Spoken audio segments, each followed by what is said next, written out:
Hello and welcome to my channel, or welcome back to my channel. My name is Jay and this is a web of classic tales. If you're enjoying the videos, please like, subscribe, share, and comment. If you want notifications every single time a new video is uploaded, please click on the little bell icon. Today we will continue reading Jane Austen's Sense and Sensibility. The Dashwoods were now settled at Barton with tolerable comfort to themselves. The house and the garden, with all the objects surrounding them, were now become familiar, and the ordinary pursuits which had given to Norland half its charms were engaged in again with far greater enjoyment than Norland had been able to afford since the loss of their father.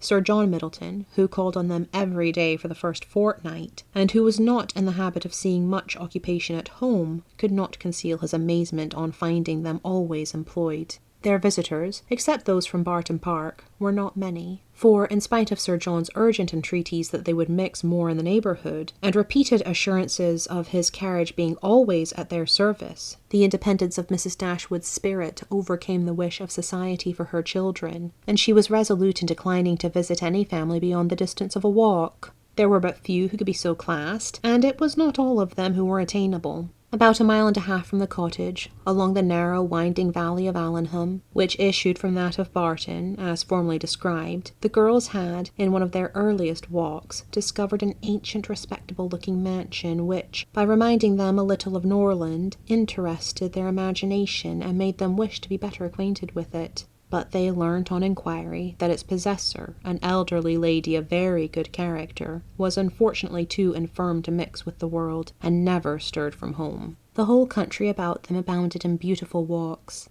The high downs which invited them from almost every window of the cottage to seek the exquisite enjoyment of air on their summits were a happy alternative when the dirt of the valleys beneath shut up their superior beauties. And towards one of these hills did Marianne and Margaret one memorable morning direct their steps, attracted by the partial sunshine of a showery sky, and unable to longer bear the confinement which the settled rain of the 2 preceding days had occasioned.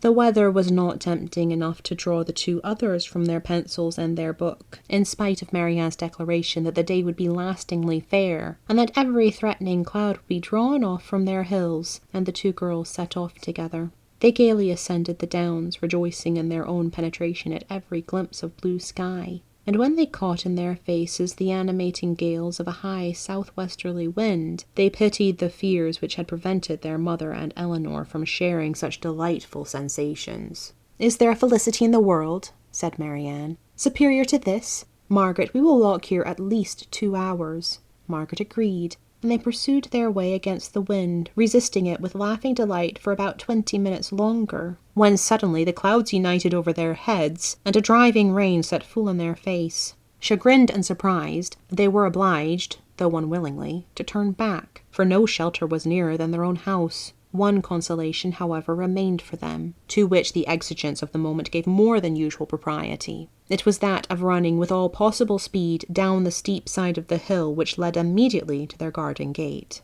They set off. Marianne had at first the advantage, but a false step brought her suddenly to the ground, and Margaret, unable to stop herself to assist her, was involuntarily hurried along, and reached the bottom in safety. A gentleman carrying a gun, with 2 pointers playing round him, was passing up the hill and within a few yards of Marianne when her accident happened. He put down his gun and ran to her assistance. She had raised herself from the ground, but her foot had been twisted in her fall, and she was scarcely able to stand. The gentleman offered his services, and perceiving that her modesty declined what her situation rendered necessary, took her up in his arms without farther delay, and carried her down the hill. Then, passing through the garden, the gate of which had been left open by Margaret, he bore her directly into the house, whither Margaret had just arrived, and quitted not his hold till he had seated her in a chair in the parlour. Eleanor and her mother rose up in amazement at their entrance, and while the eyes of both were fixed on him with an evident wonder and a secret admiration, which equally sprung from his appearance, he apologized for his intrusion by relating its cause, in a manner so frank and so graceful that his person, which was uncommonly handsome, received additional charms from his voice and expression. Had he even been old, ugly, and vulgar, the gratitude and kindness of Mrs. Dashwood would have been secured by any act of attention to her child. But the influence of youth, beauty, and elegance gave an interest to the action which came home to her feelings. She thanked him again and again, and, with a sweetness of address which always attended her, invited him to be seated.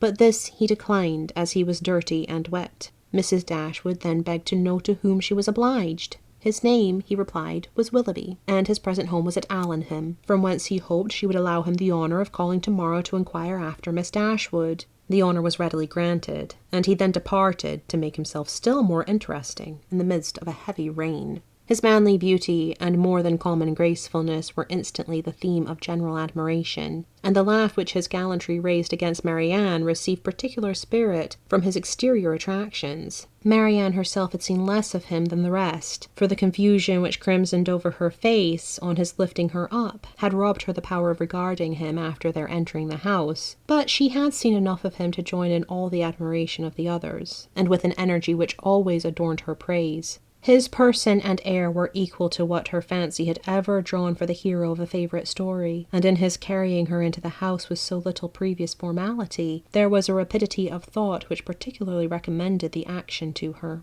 Every circumstance belonging to him was interesting. His name was good. His residence was in their favourite village, and she soon found out that of all manly dresses, a shooting jacket was the most becoming. Her imagination was busy, her reflections were pleasant, and the pain of a sprained ankle was disregarded. Sir John called on them as soon as the next interval of fair weather that morning allowed him to get out of doors, and Marianne's accident being related to him, he was eagerly asked whether he knew any gentleman of the name of Willoughby at Allenham. "Willoughby!" cried Sir John. "What, is he in the country? That is good news, however. I will ride over tomorrow and ask him to dinner on Thursday." "You know him, then?" said Mrs. Dashwood. "Know him? To be sure I do. Why, he is down here every year." "And what sort of young man is he?" "A good kind of fellow as ever lived, I assure you. A very decent shot, and there is not a bolder rider in England." "And is that all you can say for him?" cried Marianne indignantly. "But what are his manners on more intimate acquaintance? What are his pursuits, his talents and genius?"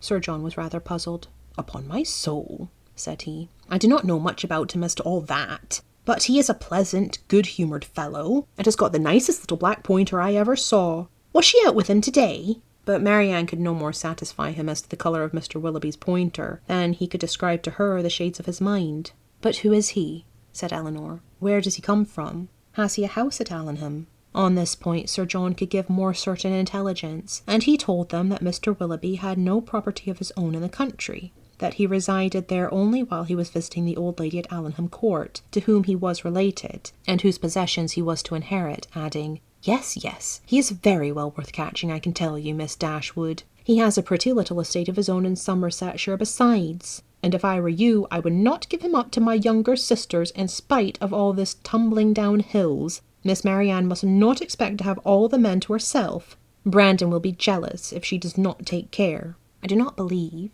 said Mrs. Dashwood, with a good-humoured smile, "that Mr. Willoughby will be incommoded by the attempts of either of my daughters towards what you call catching him. It is not an employment to which they have been brought up. Men are very safe with us, let them be ever so rich. I am glad to find, however, that from what you say, that he is a respectable young man, and one whose acquaintance will not be ineligible." "He is as good a sort of fellow, I believe, as ever lived," repeated Sir John. "I remember last Christmas, at a little hop at the park, he danced from 8 o'clock till 4, without once sitting down." "Did he indeed?" cried Marianne, with sparkling eyes. "And with elegance, with spirit?" "Yes, and he was up again at 8 to ride to covert."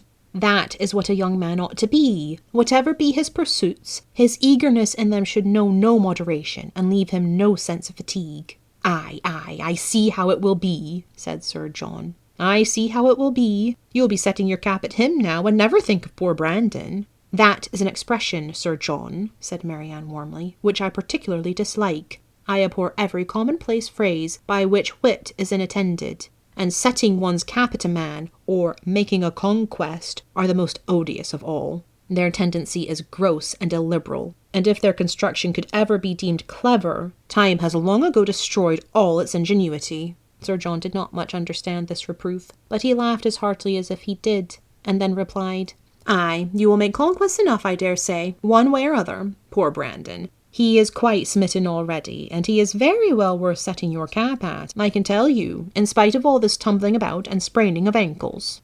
Thank you for listening. This has been Jane Austen's Sense and Sensibility, Chapter 9. I've been Jay. This has been a Web of Classic Tales. Please like, subscribe, share, comment, click the bell icon for notifications. I hope you're having a fantastic day. Have a nice life, and I'll see you next time.